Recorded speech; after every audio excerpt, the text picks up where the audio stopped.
234 தொகுதியில் 234 தொகுதியில் வெற்றி பெறுவோம்.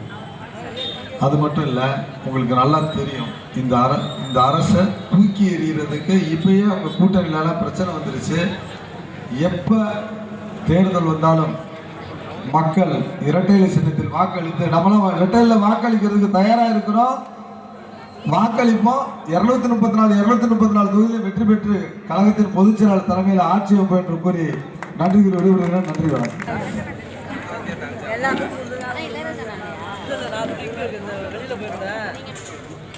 பல்வேறு கருத்துக்களை எடுத்து சொன்னார். நான் அரசியல் கருத்துக்களை மட்டும் சொல்லி விடைபெறுகிறேன். காரணம், உங்களுக்கும் வயிற்றிலே பசி, எனக்கும் வயிற்றிலே பசி. நான் என்னுடைய அன்பு தம்பி அப்பா குட்டியுடைய திருமணத்திற்கு சென்று சரியாக உணவருந்தாமல் திரும்பி வந்தேன்.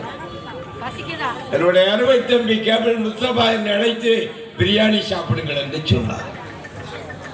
22 வருஷமாக நான் பிரியாணி சாப்பிட மாட்டேன், மட்டன் தொட மாட்டேன். நான் சைவத்தினுடைய சைவ விஞ்ஞானியாக, ஒரு தொண்டனாக நான் சாப்பிடாமல் இருந்த காரணத்தால் எனக்கும் பசி இருக்கிறது. எனவே சின்ன காஞ்சிபுரத்திலே அவதரித்து நடராசனுக்கு மகனாக பிறந்து, பங்காரு அம்மாளுக்கு மகனாக பிறந்து, ராஜாமணி என்ற தொத்தா என்ற சித்திக்கு மகனாக இருந்த பேரஞ்சல் பிறந்தது அண்ணாதான். தமிழ் மொழி காவலன் தான் பேரஞ்சல் பிறந்தகை அண்ணா. அண்ணா வந்த பின்புதான் நம்முடைய அருமை தோழர்களை வருத்தம் விட்டுக் கொள்ளக்கூடாது. ஒரு காலத்தில் ஆதி திராவிட மக்கள் என்றால் பக்கத்தில் நிற்க விட மாட்டார்கள். இவன் கீழ் சமுதாயத்தை சார்ந்தவன், இவன் பக்கத்திலே வரக்கூடாது, இவன் உணவு கொடுக்க கூடாது. பிற்பட்ட சமுதாயத்தை சார்ந்தவனை கூட பக்கத்திலே வரக்கூடாது என்ற சொன்ன காலங்கள் உண்டு.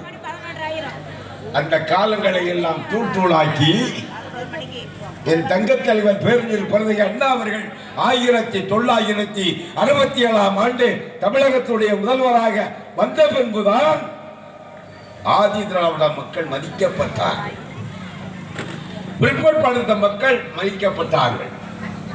எல்லா சமுதாயமும் ஒரே சமுதாயம், ஒன்றே குலம், ஒருவனே தேவன் என்ற அடிப்படை கருத்தை கொண்டு வந்தோம் பேருந்தில் அண்ணா. அந்த அண்ணாவுக்குத்தான் 116வது அவதார தின விழா. என்னுடைய அருமை நண்பர்களே, யார் இந்த எடப்பாடியார்? யார் இந்த எடப்பாடியார்? என்ன தகுதி இருக்கிறது என்று திராவிட முன்னேற்ற கழகத்துக்காரன் கேட்பாரா? அவனை கேட்டுக் கொள்ளுகிறேன். என்னுடைய அருமை நண்பர்களே, அண்ணா வளர்த்த திராவிட முன்னேற்ற கழகம் இன்றில்லை, தந்தை பெரியார் கண்ட திராவிட கழகம் இன்றில்லை. கோபாலபுரத்து கொள்ளைக்காரன் அமாவாசை இருட்டிலே பிறந்த அதிசய திருடன் கருணாநிதி காலத்திலே திருட்டு முட்டாள் கழகம் என்ற திமுக அதுக்கு வரலாறு தான், திராவிட முன்னேற்ற கழகம் அல்ல. அது பேருந்து அண்ணாவோடு மறைந்து விட்டார். இன்னைக்கு இருக்கிற திமுக திருட்டு முட்டாள் கழகம், திருக்கோளை முட்டாள் கழகம். இன்னைக்கு மு.க. ஸ்டாலின் தம்பி சொல்லிக்கிட்டு இருக்கிறார், திராவிட மாடல் திராவிட மாடல். எந்த திராவிடம்? உனக்கு தெரியுமா திராவிடத்தை பற்றி? உனக்கு புரியுமா திராவிடத்தை பற்றி?